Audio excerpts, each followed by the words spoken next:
A127 southbound Arterial Road. Eastbound is blocked between Childerditch Lane and the A128. So heading towards the halfway house, eastbound completely stationary at the moment. The M5, there were a number of problems. First of all, northbound 7 to 6 up towards Worcester. The accident there, all lanes are now open, but it's still heavy. To M5 southbound at Bristol, the earlier accident 17 to 18, so Cribbs Causeway to the M49. They've reopened all the lanes there, but you've still got heavy traffic. And the M5 northbound at Bridgewater, 24, Bridgewater south to 23, Bridgewater north. The accident there, they've cleared it. However, the queues are still back to Wellington. And some rail news for you.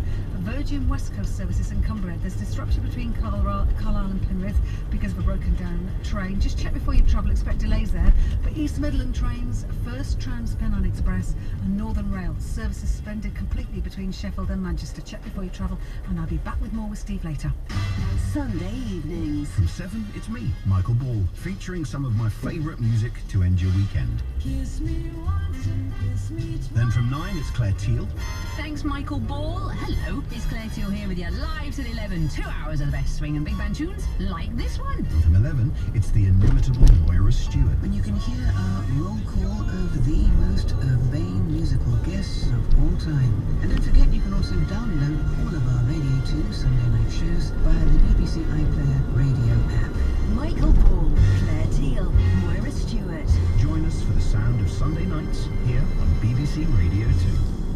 Thanks all. Now you're in the countryside minding your own business, out for an afternoon stroll. Out of nowhere, unannounced, right above your head, appears a huge and incredibly fast-moving object in the sky. A split second later comes the deafening roar. You have just been buzzed by an RAF jet. I'm sure you've had that experience at some point.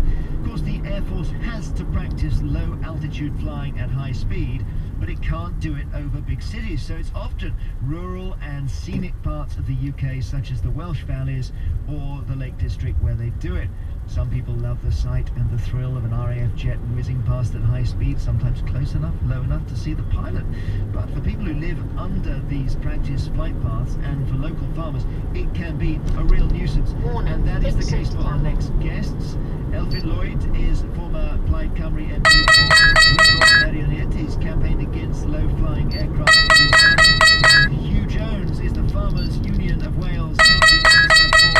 So both with some axes to grind. We've got the Air Marshal listening to you. So Elfyn, you go first. What's happening? Well, what's happening whenever it's a fairly fine day in the spring or summer, we are subjected to these deafening roars without any warning at all. Consequences, of course, cattle aboard. More about a quarter of a century ago, I gave reports prepared by Professor Ising of Germany. Professor Ising had prepared a huge report proving beyond doubt that these low-level sorties do in fact affect people's hearing. And it was his report which persuaded the federal government of Germany to stop doing it. I gave that report